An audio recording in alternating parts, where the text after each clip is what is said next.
Okay, so today we are going to start with chapter 23, lesson 1. We did have to skip quite a few different chapters. I'm sorry about that, but I had to make a difficult choice, and I thought getting to World 1 and 2 was more important. It might be interesting to go back and look through those real quickly. There are interesting, things like women getting the right to vote, and a lot about monopolies and the big industrialists like Carnegie. And anyway, so it is important, and the railroad, the transcontinental railroad going across. Anyway, so we need to go ahead and start on 23:1.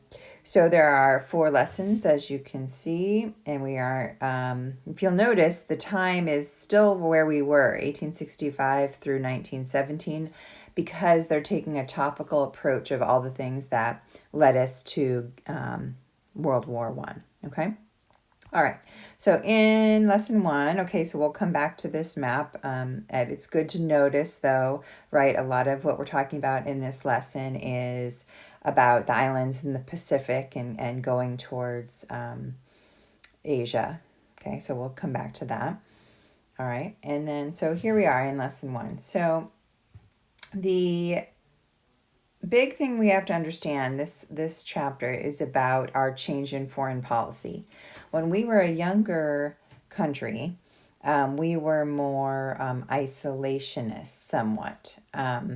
We only worried about, right, staying in our own area. And Washington, actually said that he believed in isolationism, or not getting involved in other world affairs, right? That he thought that would get us drawn into other problems. However, since after him, right, the U.S. got actually kind of into the opposite, which is expansionism, really trying to get more land. And in our country, right, we kept moving more and more west and getting more and more land for ourselves. And so that continues, that idea, and also the idea of trading outside.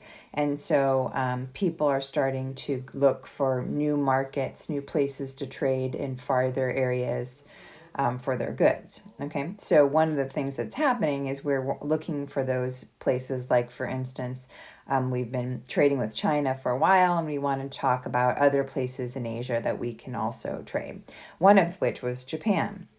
Now, in 1853, we actually made a move to really try to make this happen. And what happened is president at the time was Millard Fillmore, and he sent Commodore Matthew Perry. Commodore is a title, right, a rank.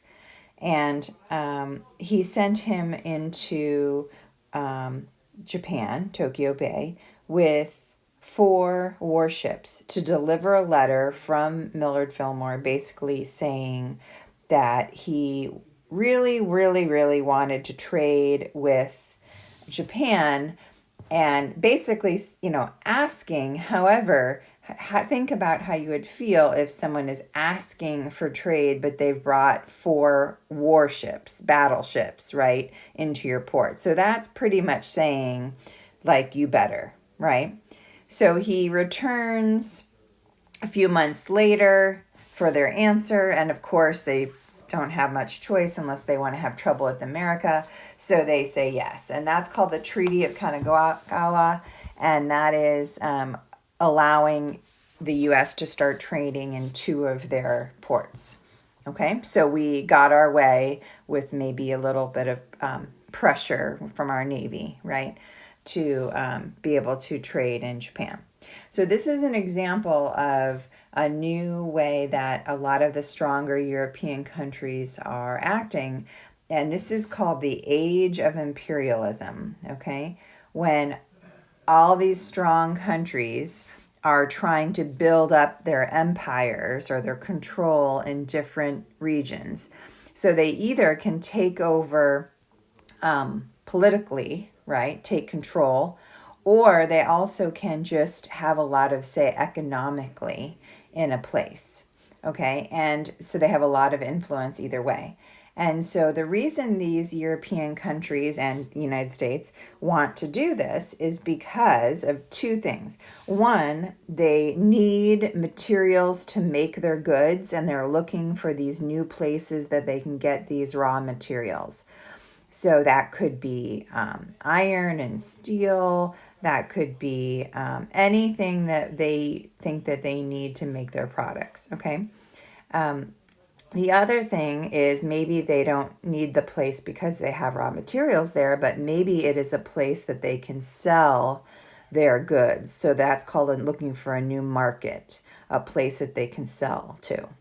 Okay, so those two reasons are why European nations are competing so much to get control of these different places all over the world, especially in Asia and Africa. Okay. All right, and because we are competing with other countries for these different nations having these control over these areas, that's going to have a lot of conflict, and that's actually what's going to end up starting World War One. Okay, so we'll get to that. All right, on this page, they also mention, we're going to talk about ships in a second and how they're going to need to stop. And so they wanted to give you a little diagram explaining how you can see that battleships have come a long way, right? You can see they're getting more advanced, and they can go farther distances, although they are going to need to stop. They can't go all the way from the US to Asia right now. Okay. All right. So if we switch to the next page, here is another example of us, the United States, trying to expand. Alaska. Alaska is on our continent, right? But at this time in history, it was actually controlled by the Russians. And that shouldn't be too weird if you look at the map and you think, oh, look how close Russia is to Alaska. There are only 3 miles across from the Bering Strait separating Russia from Alaska. So it is very close. And so it makes sense that Russia had gotten a hold and kind of controlled Alaska. And that made some Americans a little nervous that Russia's in our continent, right? And also we've been wanting to expand as much as we can on our continent. So the Secretary of the State, William Seward, he actually made a deal to buy Alaska from Russia, okay? And he is doing this because he thinks we're going to become the major dominating force in our whole region, which is North America, South America, Central America, the whole Caribbean, that whole islands, all in our area, okay? And so he wants us to be the dominating force. And so he thinks buying Alaska is part of that. It also kicks Russia out of our continent, right? Okay, so this is part of his bigger vision, all right? So he buys Alaska from Russia for $7.2 million. And if you just think of it as a land size, it was a really good deal, right? Because it's twice the size of Texas, very large amount of land for a very low price, right? Think of what we did with, the Louisiana Purchase, right? So the thing is, of course, though, what people know of Alaska is it's very barren, right? It's icy and cold. And so he actually got made fun of quite a bit for buying Alaska because people thought, why the heck did you buy this? It's just this, frozen wasteland.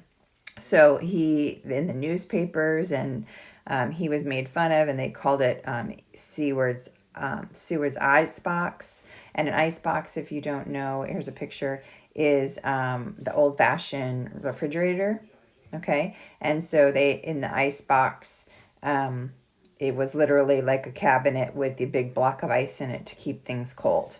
Okay, it was the first refrigerators. And so also it was called Polar Bear Garden. Usually they name that one after the president. And then, anyway, so he got made fun of it. Or it also was called Seward's Folly. A folly is a foolish decision or a foolish action. So a folly made it seem like he was a fool, right? He got made fun of for a while, but then eventually, right? Gold is discovered. And once gold is discovered there, then of course he looks like not so much of a fool, right? People thought it was actually a good thing when that happened. Okay. Um, so he he is a big proponent of this, gaining more land and influence in a certain area. Now, there are other people who want to do that for other reasons. So then your book says, not everyone did it for political or economic reasons.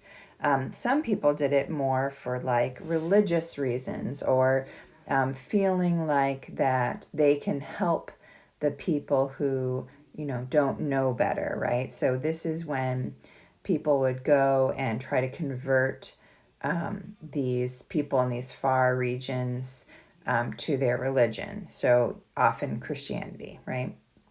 Um, so the sad thing is, you see that they mention like lift up and helping uncivilized people. That's kind of degrading, right? Telling that just because they seem uncivilized to you, right, or because they don't have your religion, they must not be as good, right? So anyway, but there were a lot of people that also went to these far places for those reasons, to try to like, save them. Okay. All right, and then they just mention here that other ways that we are starting to slowly get involved. You can see us trying to have influence in Latin America. They gave an example here. How about how James Blaine was trying to run for president, and he was saying how important it was to expand with Latin America.